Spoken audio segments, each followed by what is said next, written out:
Okay, we're going to try this question here. Whoops. If the sine of x over 2 equals p, express the sine of x minus 1 in terms of p. Okay. Well, this sine of x over 2 equals p, I drew a triangle. I made an angle, x over 2, and I went sine opposite over a hypotenuse of 1, and then I used by Pythagoras. There's the base. So there's the cosine of the angle, the sine. I've got all that stuff. That's going to be maybe useful in the next part here. But the sine of x and x over 2, isn't the sine of 2 times a half x the sine of a double angle? The sine of 2 times 1/2 x over 2, yeah, it is. So that means 2 sine of the angle and cosine of the angle.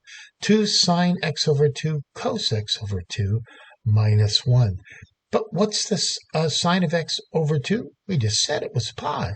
And the cos of x over 2 is just root 1 minus p squared.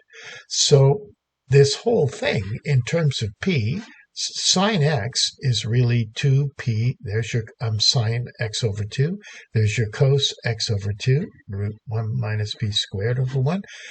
And then minus 1 right there. So there it is. That's the answer. Now, prove this thing here. Well, you start here with the left-hand side, and with sine 2x, you're locked into writing 2 sine x cos x, but it gets multiplied by that 2 and turns into a 4 here. Now, that's sine x. We're almost certainly going to factor that out, and then you'll have 3x plus 4 cos x. It's almost a sure good idea to put nothing but cos here. This is going to be, the only way this is going to turn into just sine x over cos x is if this 3x and the 4 cos x is a factor of all this junk down here. So to get to that, cos 2x is really cos squared x minus 1. So I know I've got 2 others I could choose from, but that one's almost surely, because it's going to give me 4 cos squared, and there's, oh, that 4 is part of the thing. Let's try it. We get 4 cos squared x. We get minus 2 here, and plus 2. That's another good reason, because the 2 and minus 2 cancels. Now look at this. This looks really hopeful. Because see, this 3 plus 4 cos x, 4, if we're going to get to tan x, a bunch of stuff's going to have to cancel.